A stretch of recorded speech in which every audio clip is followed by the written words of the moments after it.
he has this line, and it's better to be good consistently than great occasionally.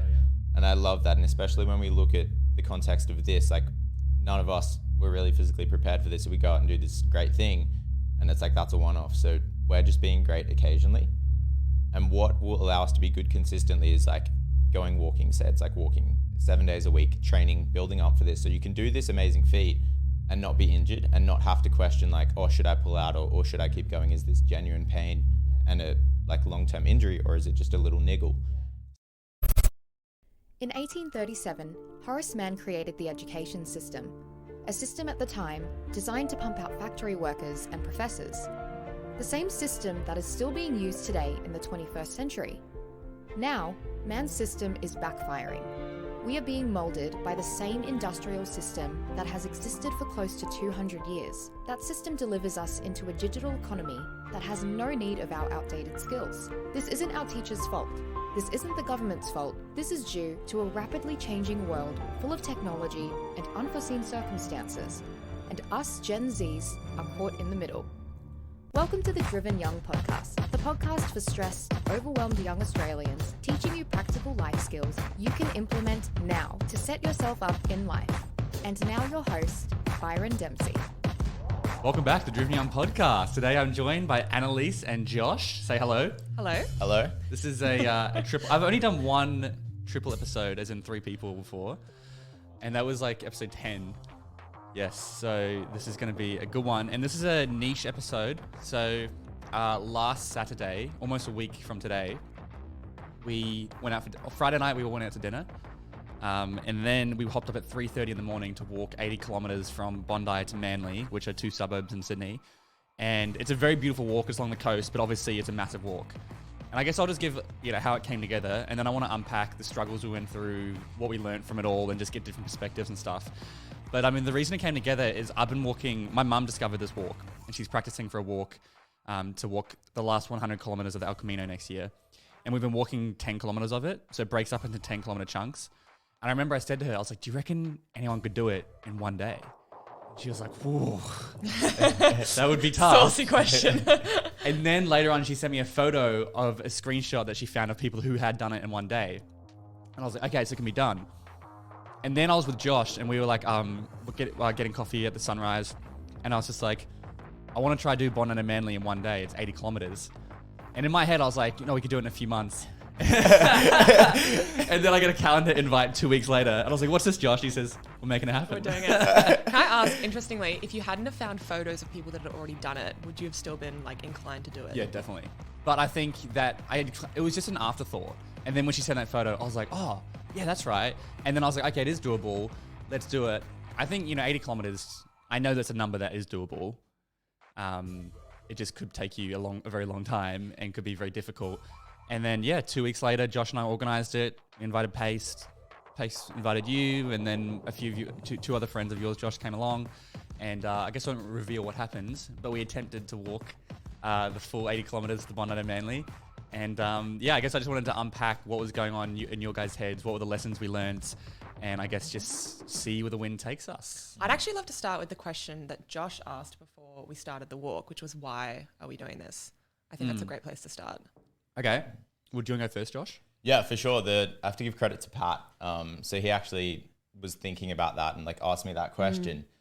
And my initial response was like, oh, it's just fun. But then as I thought about it, I dove a bit deeper and I was like, oh, yes, it will be a fun challenge. However, there's more to it for me. So the night before we started, I was laying on your couch at 11:30 p.m. and I pulled my phone out notes and I wrote a note that read something like, I'm a block of high carbon steel, which is what most swords are forged out of. And I said, what good is that against the enemy? Tomorrow I'm going through the fire to be forged into a sword so that I can defend against the enemy. And that was the why for me. It was just, I wanted to be forged through fire. So poetic. Yeah, it's very metaphorical, isn't it? Yeah. What is the enemy in your eyes? The enemy is, that's a good question. The enemy is kind of anything that stops me from being who I want to be, I think. There's a quote, I can't remember what it is, but it's the most terrifying thing is when you die, you get to meet the person who, the best version of yourself, or the person who had the most potential. Yeah. And is it someone completely different to you, or is it someone that's similar to you? Wow, that's so powerful. And that's kind of similar to like the way, because even just the way you thought about it is like you put it into a sword metaphor, like it makes it very tangible. Definitely. What's my why? This is it. This is it. Instead of being like, oh, it's kind of airy fairy. I have some ideas, but like, this is it. This is it. And it makes it easier when you're going through the fire, because when you're in the fire, you're like, okay, I know I'm meant to be here, because this is the process to becoming a sword. I need to be in it. I remember now, because you kept mentioning swords on the walk. Yeah, I'm like, the fuck is this guy on about? Like, what are you talking about swords? So now I get it. Okay, yeah. He No, said I the metaphor in understand. his head, forgot to tell us about the metaphor, and then he's kept like, referencing you're a it. sword, Annalise. I'm like, sword. I'm a what? You're You told a us the wizard. metaphor before. Yeah. No, you told me. I think maybe he missed it, but he did say like, oh, I did some research. I'm sure he did. I was just very yeah. deranged, so Yeah. probably missed that part. But what about you? What was your why? Yeah, well, the reason I bring it up in the first place, because I remember when you asked, I was quite like hit with it of, oh, wow, I should actually really get clarity on this, because I know it's really going to serve me throughout the walk. For me personally, and I remember telling Josh, I did it because I didn't want to. And that was literally the only reason I did it. I don't think I would ever willingly choose to walk 80 kilometers in a day. I'm not going to say I don't have, I'm learning to have a mentality that wants to embrace challenges like that and be positive about it. But in that current state of mind, nothing about me found it exciting or like, fuck yeah, let's do it. Like I just didn't have that mentality. And so for me, one of my absolute pillars with the work that I do is discomfort leads to growth. And so I knew for a fact that putting myself in a situation that was very uncomfortable was inevitably going to result in something positive. So that I think was a big why for me of like, just do it because it's going to result in something and we'll find out what that something is when we get to it. I think also you were in I guess more of a unique situation where like, I guess Josh and I kind of like organized this, put it together. For you, it was just very like, last minute. I've got this opportunity to get wildly out of my comfort zone. Yeah. And I don't have to do any work. I can just plug straight into it. It's funny because the TikTok video I posted of the vlog that I did for it, I had all these questions of like, oh my God, how did you train for this? Like, what did you do? And I'm like, I didn't, because I did it so last minute. And what's funny, I remember saying this to you, if I had known about the walk weeks prior, I probably would have talked myself out of it or found an excuse to not do it. It's super interesting there because like there's an element of physical preparation, and when it's events like that, really do it properly, you should spend like a good amount of time, a couple of months, if not more, physically preparing yourself.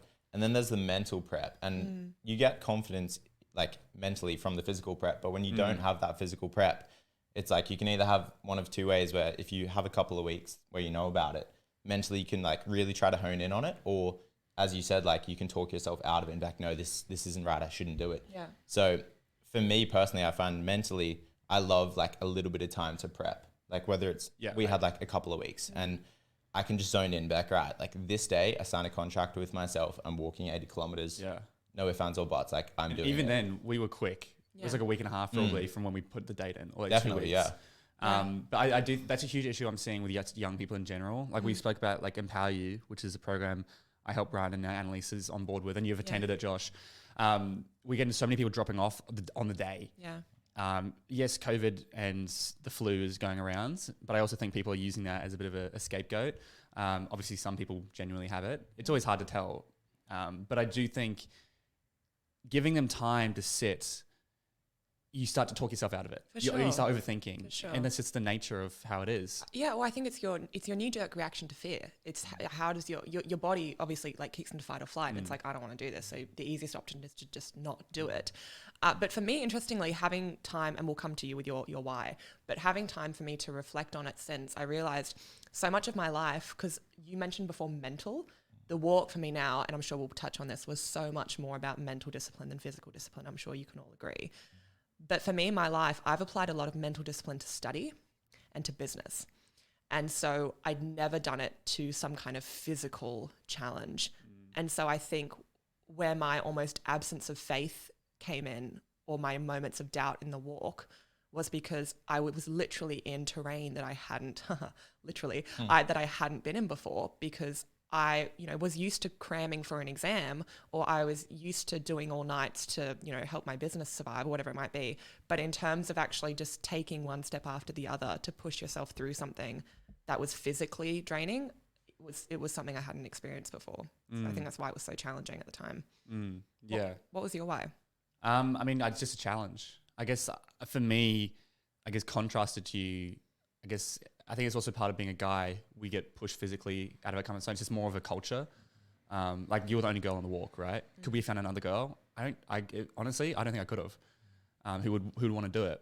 And so for me, I guess that's something my dad's always conditioned me to be doing. Like, you know, when we go mountain biking, it was always like, you're at the top of the hill, there's only one way down. That's it.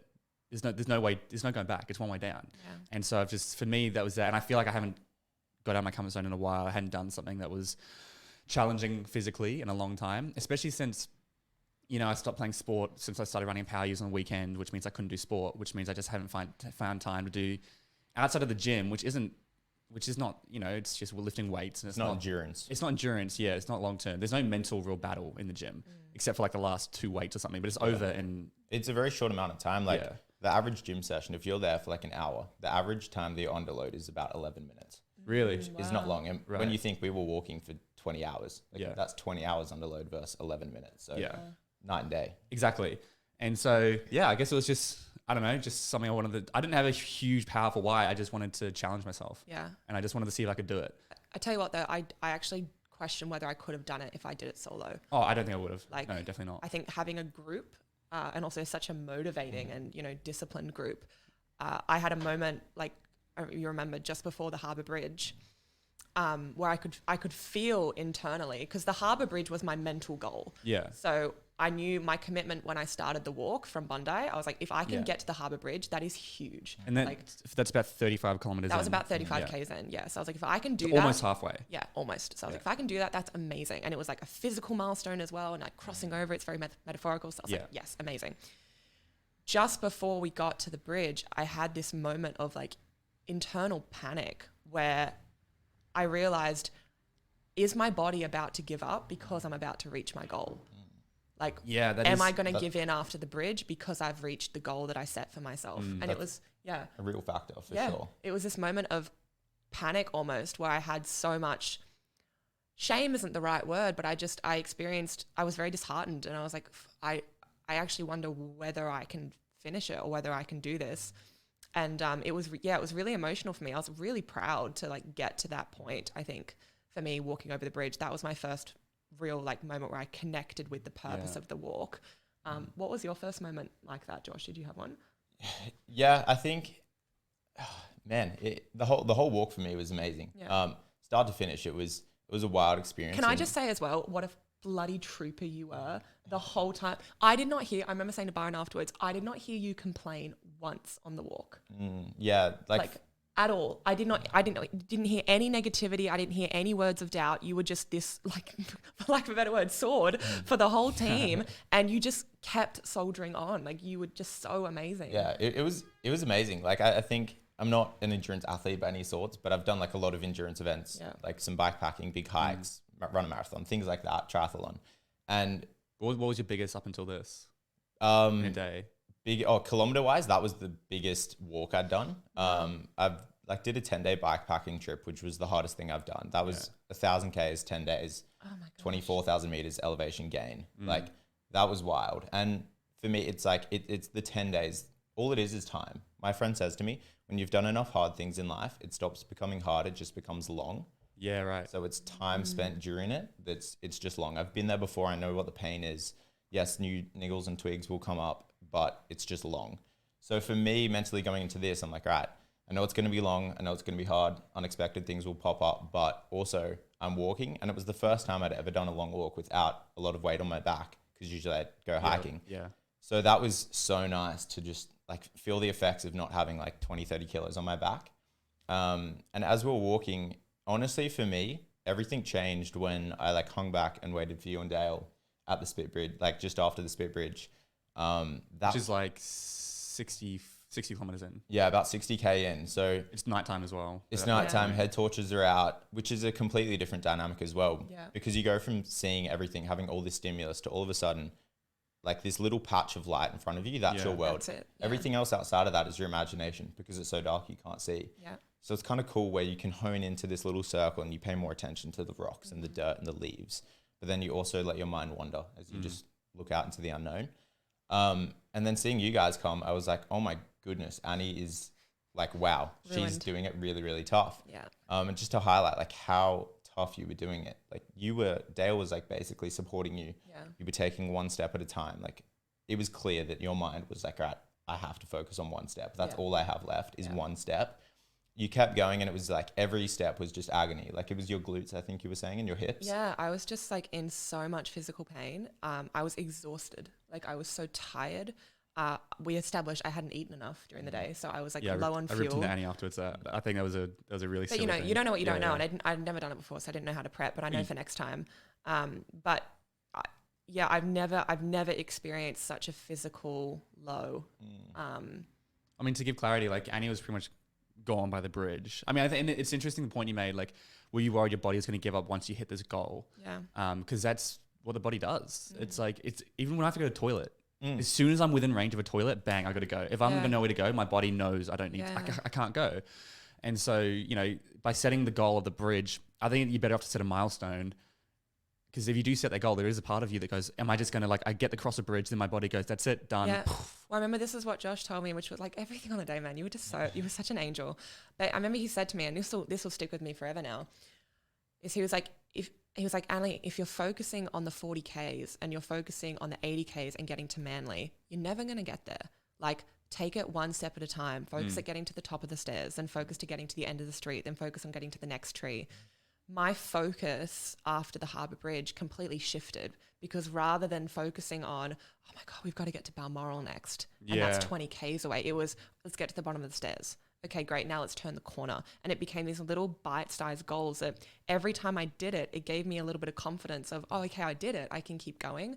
And I feel like that was a real game changer for me. That'll cripple you if you're doing the 20 kilometers to go, 10 kilometers to go. Like, because for me, I was like, I'm just keen to hang out with, I was like, it's going to be fun.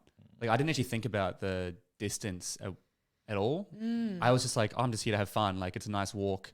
I just kept walking. Because I know as soon as you get stuck in that trap, because I've done a lot of mountain biking, and it's like, you can be, when you're going up a hill and you're in so much pain, and like Dad's always just like, just get to the next spot, then the next spot. Don't worry about it. Because you can see, like I did like a rail trail, and you can see like kilometers in front of you. Yeah. At least this one, like, you know, the head torch was a good point. You're just one step. But when you can see kilometers in front of you and where you're supposed to go, like mentally, that's so hard, because you're like, how did I ever get there? And I feel like that's why I'm so grateful. I did a lot of gratitude journaling on Monday from the experience, and I'm so grateful that I finished the last bit in the dark. I'm so grateful that I couldn't see the path, because if I had seen how far I had to go, I may have made the executive decision to just not do it. Man, that last part, I had no idea how far that last part was. That was really challenging. For people who don't know, the last section of the walk, you're basically going from Spitbridge in Sydney and then round the back of Clontarf and Balgowlah Heights to Manly, and it's this completely, well, it was dark, so there's no lighting on the trail, but it's just all bush and terrain and stairs and stones and steps, and it goes for about, what was it, 15K? Yeah, 12, 13. Yeah. Like also, this is 80 kilometers. It's not flat. It's a very hilly. See, that's what I forgot. I think I was expecting like, okay, a flat walk isn't that bad, but it was up and down the whole way. Like the streets, hills, like the stairs. It was really tough terrain. What was because I've only told Dale this, but like there's a point where, I mean, when we started the walk, right, we were like super good pace. It was dark. We were all excited. And I remember I was kind of joking. I was like, oh man, we're going to crush this. We're like, this is going to be easy, because we were like so far ahead of where we had to be. And then we slowed down a lot. And when you got across a bridge, you were like in heaps of pain, and you were like, and I was mentally like, all right, once Annie gets across, she's going to go, and then we can keep walking. Because you had said, I just want to make it to the bridge. And then you decided to keep going. And I haven't told you this, but I was like so close to saying, Annie, you're going to have to leave. Because like our pace had dropped so much. And I was like, we're just not going to make it at this point. And then I think my mum kind of came in with some drugs and some stuff, and bang, you kind of had a second wind, and we were like, we were good to go again. But yeah, that was like, for me, you got so close to like having to kick you off the walk, because our pace had gone from like 6 to like 3 or something. And I was very conscious of that. And this was the internal battle crossing the bridge, is because a part of me felt a lot of guilt that I had slowed the team down. And I think when you're doing something as a pact and you're doing something as a team, you never want to be the one that causes everybody to fall behind. But also I knew like I'm almost halfway. I kept saying out loud, like, it'd be so stupid for me to stop now. Like, just keep going, see how far you can go.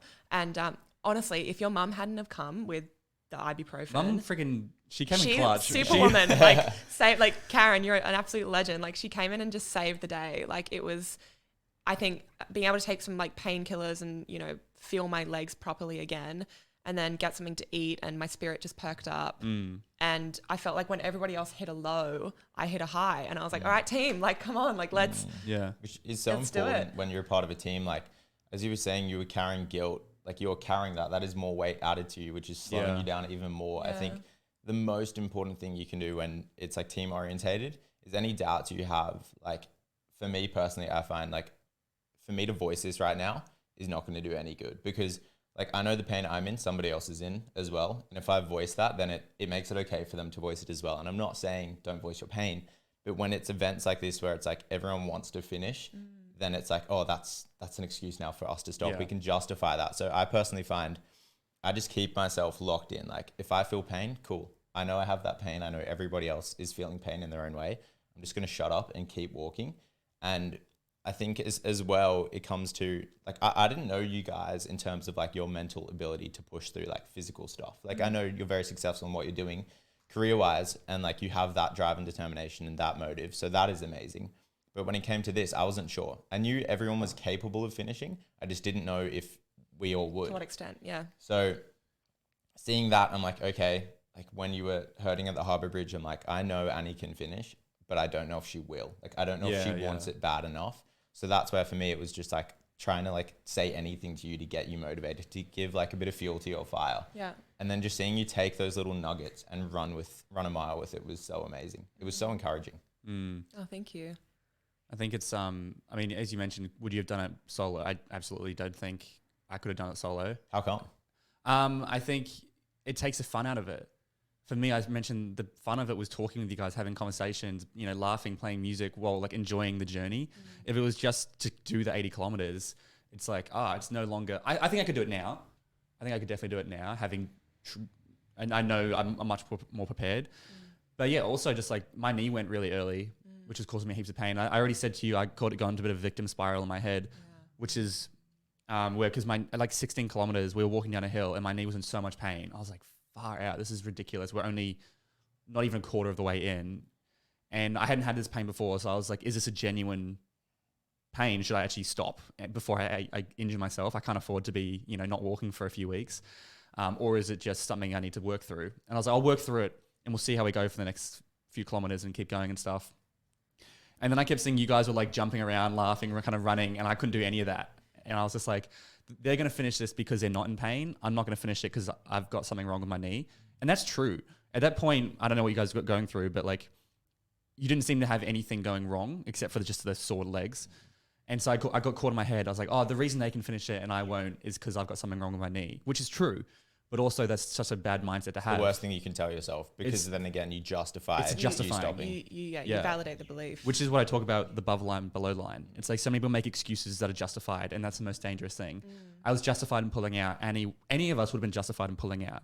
We could have pulled out and said, I don't want to injure myself or whatever. I'll tell you the crossroad for me, and God bless your mum. She turned around when she was about to leave and she was like, do you want to come with me?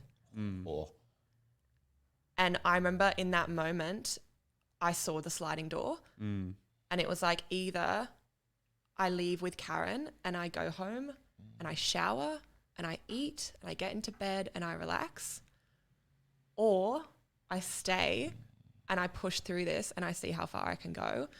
And that moment out of the whole walk was the moment where I was the most internally conflicted. Like, her offer was so genuine and so out of love, but it really challenged me where I had to go against my gut instinct. And I want to touch on this actually when you mentioned above the line, below the line.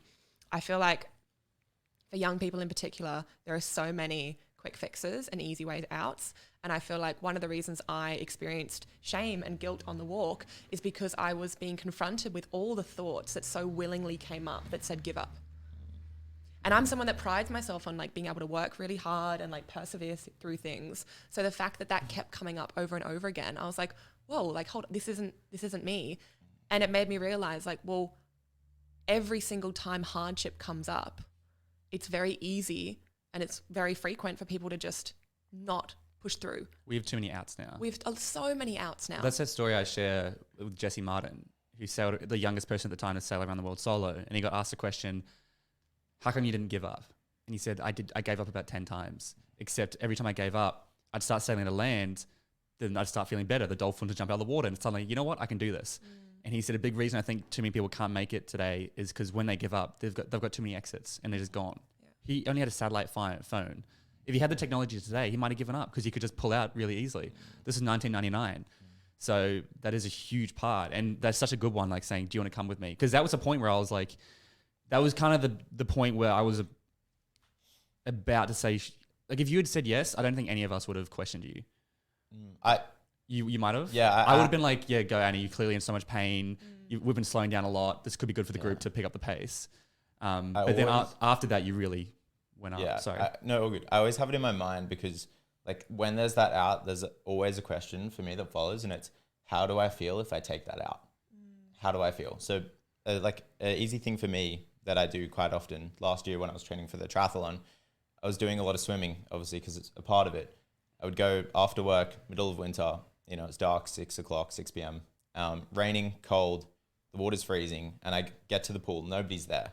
Dip my toes in, like my feet are hanging in, and the water is like numbingly cold. And I'm sitting there like, I really don't want to swim. I'm in budgies. Like I wouldn't allow myself to wear a wetsuit. Just that's my mind. I like to do it as hard as I possibly can. So I'm there and that voice is, the out's always there. Josh, get back in your car, go home, have a warm shower, have some dinner. Like nobody knows. No one will know that you didn't do this. And you don't have to because nobody's here. But that's where the question comes in. You will know. How do I feel? How do I feel if I get up and walk out of here?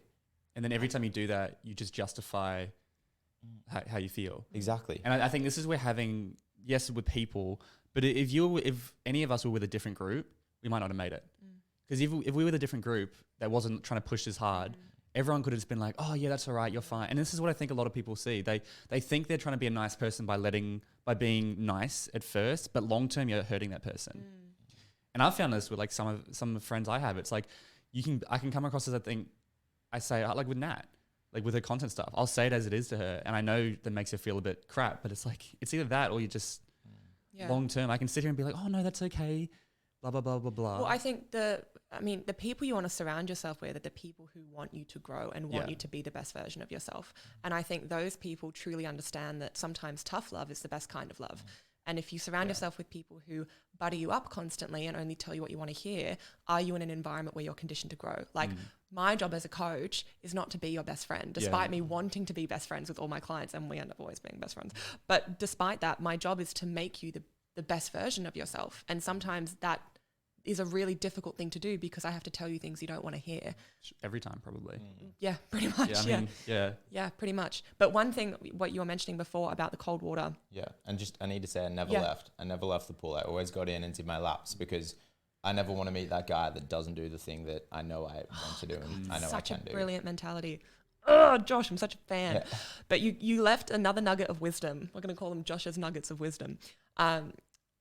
When I was really broken, I think it was when you met me in the dark at Spitbridge. I think it was then, it might have been before, but you asked me, can you take one more step? Okay. Can you take one more step after that step? Okay, so just keep asking yourself that as long as you need to until you can't take any more. And I imagine with the cold water, can I push my foot a little bit further in? Yes.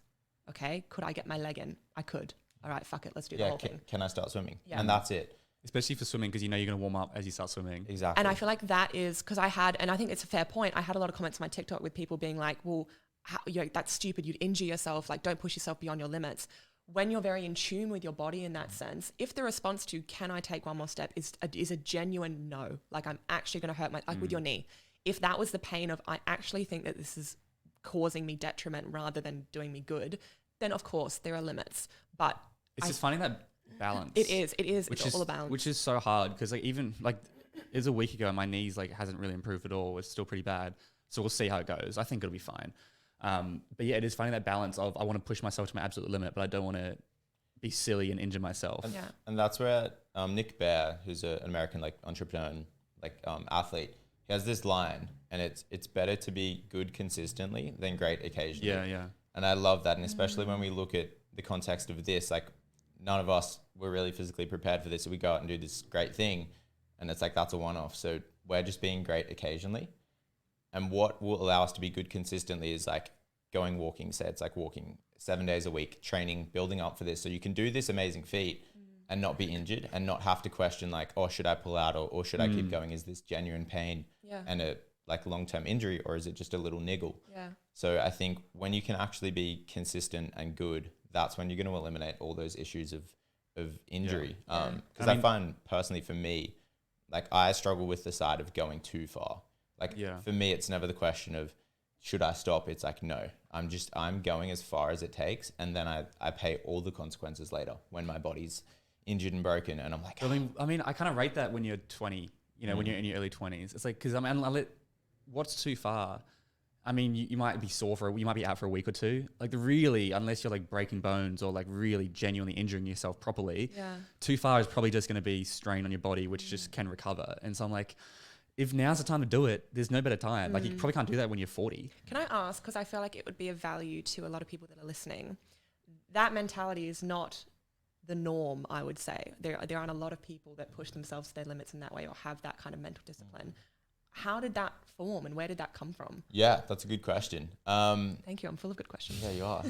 I would have to say the origins of it were probably, I've always been super competitive and I'm really, really stubborn. As I've grown older, I've learned to like choose where to be stubborn. I think there's times when I'm just being like stupidly stubborn and I pull myself out of those. It's like David Goggins, pick your hard, pick your stubborn. Yeah, no, honestly. And now I would say I'm pretty good at that. But when it comes to the physical stuff, I love the push. I love being in that moment because I'm like, all right, where's my breaking point? Like, at what point do I say I'm completely done and I cannot take another step?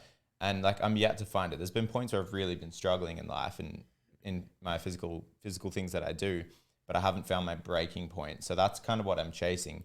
And in terms of the mentality, I just know like it was David Goggins, it was Cameron Haynes, those sorts of people, Nims Purger, like big influences in my life that just gave me this curiosity and desire to find out like what it is that I can actually do. And that's where I learn the most about myself. When I'm out on these trips, it's almost like living like in that 80-kilometer walk, the 20 hours we were walking, it's almost like you live 4, 5, 6 months of regular life in those 20 hours. That's the way I put it. It's just this compact, condensed highs and lows. Like the lows are so low and the highs are so high. So you really learn a lot. You'll experience more in that 20 hours than a lot of people will in months. Because they'll just do like the same thing. Yeah. And I think that's where like, I mean, obviously for me, I guess I'm trying to build myself up. Personal development isn't just business and everything I do. Like it all connects. If you can be mentally tough in the walk, that's going to help you be mentally tough when it comes to business. And because business is highs and lows as well, like massive highs and massive lows.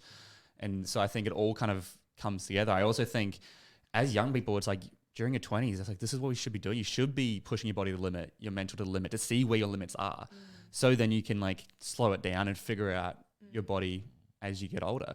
But I think there's no better time to do it. Yeah, I think a big thing as well is like seek good influences. Like even talking about like David Goggins and stuff. Yes, like you can look at celebrities or like people that are doing amazing things. But even in your inner circle, like I've met so many people who just become so negative and so crippled by their environment because they have really toxic friends, or because they have people that don't believe in them, or because they've lost their drive because they're surrounded by people that aren't motivated. Like I remember when I found out I was actually going to do the walk, which I think was like Friday night, when I was like, yeah, okay, I'm going to do it. I'm going to come. I'm going to regret it if I'm spending the day on Saturday doing work and I know you guys are walking. So I knew I wanted to do it. And that's what I was saying. You had a very different scenario to us because you could just kind of go in and out, whereas we couldn't go out. Yeah. And so you almost had another sliding door. Another, what was it? Sliding door. Yeah, another sliding door, another easy outs opportunity. No, 100%.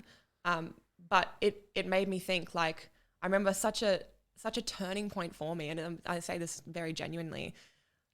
The people that I walked with, being you guys and everyone else, like, are such top people. Like, all just so phenomenal in their own right, so mentally disciplined. The fact that we chose to do this and like organized to do this, wanted to push ourselves to our limits, wanted to grow through it, wanted to support each other. I know in my soul, those are the types of people that I want to be around, because I know that those are the types of the people that, like I said before, will bring out the best in me, but also will push me in the right way to grow where I need to go. And so I think for me, the people that you surround yourself with are everything, and they will make or break your mentality and your discipline and your self-confidence.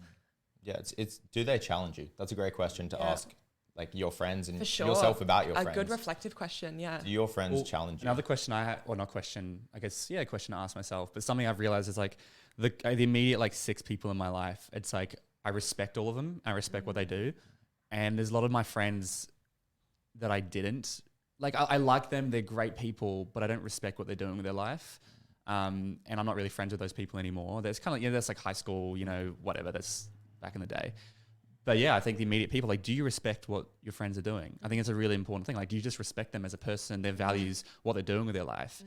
And yeah, on that walk, I do respect. I mean, I don't know a hell of a lot about the other 2 guys because we just met them, but I respect them. Mad respect, yeah. I do want to point out for people listening that are in school, I understand it is a privilege to pick and choose your friends. Like, I remember in my school, you were put into a group, and then that was your group. Like, you couldn't leave. Love girl schools, and so you were kind of with the same group for 6-7 years, and that's how it. I think it just happens that way organically as well. I know, but I think that the bad thing about it is that often you're with people you don't want to be with in the first place. Totally. So what I'd say for that is find things that you can do outside of that environment where you can surround yourself with people that you do enjoy being with, like hobbies and like groups and challenges, whatever it might be outside of that group, where you can still feel supported and fulfilled in a different way that you don't get from your other friends. I think as well, a lot of people, they're friends with people they don't want to be friends with just because they're familiar. So like the comfort zone, the people we grew up with, like I had the same group of mates pretty much since I was 4 or 5 years old, all the way till I was like 16, 17. And it's familiar just because I've known them my entire life. We've hung out 16 years. And it gets to a point in life where I was questioning a lot about myself and who I am. And I started like forward thinking and projecting like, okay, where do I want to be in 10 years, 20 years, 30 years? And where are these guys going to be in 10, 20, 30, 40 years? And answer is we'll never truly know, but based off their behaviors currently, you can make a prediction. So I made that prediction and I was like, that is not where I want to be. So I'm going to go and find some like new friends to hang out with. And it wasn't like I'm leaving these guys, ditching them. Like there's really nice guys. I value them. I love them, but they're just not my people. Yeah. So I was very intent to find people that are challenging me, people that I respect, and people that are just going to help me grow into the person that I want to be. And when you find those people, that's the best thing ever. And it was, as you said, like get a part-time job. For me, it was Macca's. Working at Macca's, you go from like knowing the same people in your school to having, a new network. Yeah, a new network. Just so many people from different schools around your age. This is what I talk about when I pitch, because my program's all about that, like bringing people together, right? And in the pitch, I talk about, like, I've discovered a lot of reasons why people don't seem to have these friendships. Because I share the story how, like, a photo from the 1970s. So my grandma and my granddad, who passed away before I was born, they were part of the Sydney Metro Scooter Club. So, like, scooters. And they go scootering all around Australia. What? And literally... like a scooter? Yeah, scooters. That's so cool. He had, like, a sidecar and, like, motorbikes and scooters. Oh, my gosh. And that was their community. And so for years and years, and now 50 years later, every single year for the last 50 years, my grandma has hosted the barbecue and they all come and catch up for a year. And it's always landed on my grandma. So we have to every year we're like scrambling to like put together this big barbecue. But yeah, there's like a photo, it's like 50 years of friendship. And I'm just like, how's that? It's come from a community of a common interest. And I just feel like, and like scouts, right? Scouts or even church or whatever it is, I feel like there's not many communities for us to plug into. In fact, there's none that I can think of that I was kind of born into in Sydney, at least. If you're not religious, you don't have church. And then there's Scouts, but then Scouts has kind of become cringy, which is sad because I think it would be awesome. Like, I wish I did Scouts, but I was just like, I don't do Scouts. That's embarrassing. Like, definitely. I hate, and I did a little bit, like we did a little bit of sailing and stuff, but I never fully got into it. So I think, we've kind of gone off the rails, but it is important finding communities. 100%. Can I ask, because I feel like the walk was a lot about stepping outside of your comfort zone, right? So obviously the walk was not, I would argue it wasn't a comfort zone for any of us. No. Am I right in saying that? Not after 15 Ks. Yeah. Not after 15 Ks, right. If we know that there's value in stepping outside of your comfort zone, what is something you would recommend that people do or could do each week to step outside of their comfort zone to kind of expand that muscle a little bit and get more familiar with the uncomfortable? I think it's just being consciously aware of getting outside your comfort zone. And then there's always going to be opportunities every week to get outside your comfort zone. Every day, every minute. Starting small as well. Like, we all have different things. Like, for an introvert, it might be talking, like just asking the person at the cafe, how are you going? How was your day? Not just, can I grab a latte? Yeah. And then maybe for an extrovert, it's spending time with yourself, writing a gratitude list of how your day went. I think everyone kind of knows what it is they do and don't like. So just find that thing you don't like and just do that. And I think it's super important to highlight as well. It's all about starting really, really small. I think the easiest how do you do what Josh just said? I think the easiest way for anyone is wake up half an hour earlier. Whatever time you set your alarm, wake up half an hour earlier. That's half an hour to do whatever you want. There's no distractions. No one's going to stop you. There's no excuse as well. There's no, I can't wake up half an hour. No, everyone in the world can wake up half an hour earlier. Like you cannot find me anyone. I was saying like in terms of the internal discipline, with Josh talking about swimming, I was thinking, when have I done that? I think the biggest one for me was I did 5:30 club for 8 months every single day. I woke up at 4:55 for 8 months straight. I didn't miss a single day. I didn't do weekends. Sometimes I did. But I remember once I got like 20 days, I was like, oh, I've got a bit of a rhythm going here. I don't want to break that. And that was just my internal like gamifying way of like, and no one knew I was going to break it. Actually, I did start telling people, I was like, hey, I'm on day 45. Because that way, public if I miss one, they'll be like, oh, you've broken it. And so I'd get to home at 12 and I'm like, there's no way I'm waking up at 4:55. But I'd wake up at 4:55, make it happen. And so, I think gamifying it. But it's really just being comfortable with internally doing it for yourself and not for anyone else. Like if you find yourself posting on social media, that's a trap. I posted 5:30 club on social media, but I wasn't going, hey guys, day 55, day 56, like look at what I'm doing and all that stuff. What are the reasons you're doing it? I think it's fine to post on social media, but like if that's the reason you're doing it, that's a trap. I just wanted to touch on very quickly, I know you have something to say as well, in terms of waking up early. So Mel Robbins, who I absolutely adore, she's great. Please, I just love you so much. She had a video where she was like, all right, so a lot of people struggle getting up early. Let me tell you the way that I think about it. And it's brilliant. And she's like, when I go to bed and I set my alarm, that is me making a promise to myself that I will wake up the next morning when that alarm goes off. The next morning, when you wake up and you press snooze or you ignore that alarm, that is you breaking a promise to yourself. And when she put it in those words, I realized how powerful that is, because such a small thing. Every day is just about like building habits, right? But more importantly, building trust in yourself, trust that you can do something, trust that you can actually fulfill a challenge or something that you set out to do. If you take an easy way out, if you press snooze, if you don't follow through, you're losing that trust and that respect in yourself over time because you're unable to fulfill the promises that you've made. And I feel like that was a really powerful way to look at it. Yeah, definitely. And then the accountability kind of fades away as you start to fall off because, you know, when you hit that snooze the first time, you feel that initial guilt and shame. But as you do that day by day and you keep hitting that snooze, it becomes a habit and there's no guilt anymore. And it's just because it's a norm. Which is the dangerous place. I think Jocko Willink always says that like the snooze button is the dream killer. Something along those lines. Oh, wow. You know, I've never ever hit snooze my entire life. Wow. On your alarm? I didn't even know it was a thing. Oh my goodness. Like I just never knew snooze was a thing. I thought you've got one alarm, that's my only shot if I fall asleep. And then I found out snooze was, it sounds stupid. I knew snooze was a thing, but I never comprehended until people started telling me that they set like 10 alarms and I hit snooze and then snooze. I was like, wait, what? That was me. Because I didn't even think I didn't realize I could set multiple alarms. But you know what's funny?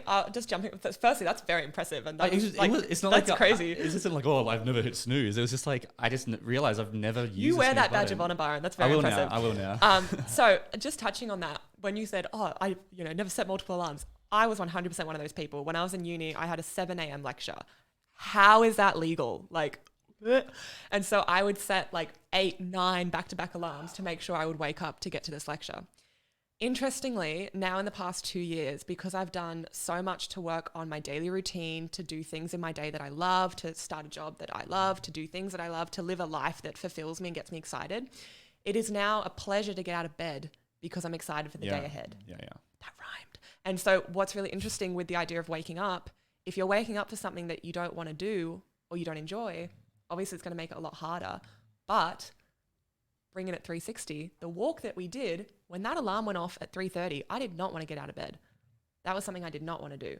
So I think there's also a lot I was to excited. gain. I loved it. I was like jacked. I came downstairs like, ugh. I woke up with like half an hour before my alarm. Keep Just, in like, mind, we just waiting only for it. had like 3.5 hours sleep We as did, well. yeah, Yeah. which is crazy, the fact that we did it. Anyway, but I think there's a lot to say in learning to push through the times when you don't want to do the things you want to do, like coming back to the idea of like waking up in the morning and then actually going out and going to the lecture or doing the walk, whatever it might be, because then you set the reference that you can do it and then you set the habit that you can do it again. And that's where how I was able to do 5:30 club is I really enjoyed it. I love the first hour of my morning. Have you explained what 5:30 Club is? You just meet at a cafe at 5:30 in the morning. This cafe is all around Australia, but the one I went to was half an hour away from me, which is why I'd wake up at 4:55, which gave me 5 minutes to get ready, and I'd leave and drive for half an hour, park the car, then I'd do an hour of like reading. And so number one, I enjoyed it. I enjoyed the ride because I'd listen to a podcast. So rather than dread the car ride, I got to listen to a podcast. Then I enjoyed the hour because I was reading a really good book. And so for me, it's like if you struggle to wake up, read like a really good book. You're excited because you know every time you wake up, you got to keep reading that book. So that was a big thing for me. Well, that's like finding value in the whole experience. It's like most shifting your people would mindset, just see it as just being in the cafe for that hour. But you said like you loved the drive. Like most people dread the journey there. They dread the bus ride into work or whatever it is. But if you can find a way to like find value in the entire process, then you're winning. It's one of the questions that Dale has that I love, that I now ask every day is like, what can I do today to find joy? Like, where can I find the joy? So whenever I struggle with a task, like even on the walk, like I think it was maybe just after the halfway mark when I'd said no to your mum and I was like, I'm staying. I remember asking myself internally, like, where can I find the joy? How can I make this joyful? And that's when I switched from love you, David. I had Goggins in my ear the whole time, but that's when I switched from Goggins to like a hype girl sexy playlist. And I was like listening to Doja Cat screaming in my ear, like, okay, I got this, Doja, I got this. It was like, okay, I could find some element of joy or excitement or pleasure in what I was doing, which made it easier to do. That's why I was saying, like for me, the walk was just fun because I was just chatting with people. We like listen to music. We're just walking. It was sunny. It was out. I didn't ever focus on the 80 kilometers. Like obviously it was in the back of my mind. But yeah, and then that's a metaphor for life. I really think like the one step at a time, right? How do you achieve something? One step at a time. Yeah. It's good to have big goals like the 80 kilometers. But I remember at the beginning when we could see the Harbour Bridge, it was so far. It was like this big, like what is this? 4 centimeters. Yeah. It was in the distance. It was so far away. And I was like, that's not even the halfway point. Yeah. And then we got to the Harbour Bridge. I was like, holy crap, we're here. Yeah. And then we kept going. And then we went around. I remember you said again, like we were just there. And then we went around and we looped and we could see where we were. It was directly across from us, the water. And I was like, that's so far. And I never would have imagined we could get there, but it's just one step at a time. It's amazing though how like visual representations can be the enemy, but also like be encouragement. Like prior to being at the Harbour Bridge, it was daunting, it was scary. Yeah. Once you'd passed it, you're now looking at the same bridge. The bridge hasn't changed, it's just your perception of the bridge has changed. And now it's like, oh my goodness, look how far we've come. This is amazing. And that's like how do I make it fun? That's like Brent's story and Empower You, the Civic video story. You know, like I had to carry videos, but how do I make it fun? How can you make the walk fun? Do it with people you enjoy. That's why I think I had to do it with someone. If I really wanted to push myself and do it alone, I'd do it. I definitely don't think it'd be as enjoyable. Do you think you'd get more growth out of it though? Because there'd be more discomfort? Yeah, there might be a lot more internal. Yeah, I think I would. I think 100%. Yeah. Yeah, I think it's not even a question. Yeah. For me, anyway. I don't think I would have done it. If I had done it with such a little preparation like I did for this walk, first of all, I wouldn't have booked it so early because I'm so slammed right now with the program about to start and everything. So I would have prepped longer. I would have started doing world walks and stuff. But I also know I learned by getting thrown in the deep end. Like for the last 10 years, that's everything I've ever achieved is just by doing it without much prep. Like still prepping it, but just doing it. Like my beta program was so I winged the whole thing. Like absolutely winged the whole thing. I was not prepped at all, but I got there. And the same with the walk. Just throw me in there. I'll figure it out. I either complete it or I don't. And if I don't complete it, I gave it my best shot. I did want to ask a question though. I mean, maybe Annie's already answered it, the sliding door moment. But what was your lowest point, or what was the point where you were like, for you on the walk? Stick around for part 2, which is going to come out next week, where we unpack this in much more detail. We'll see you then.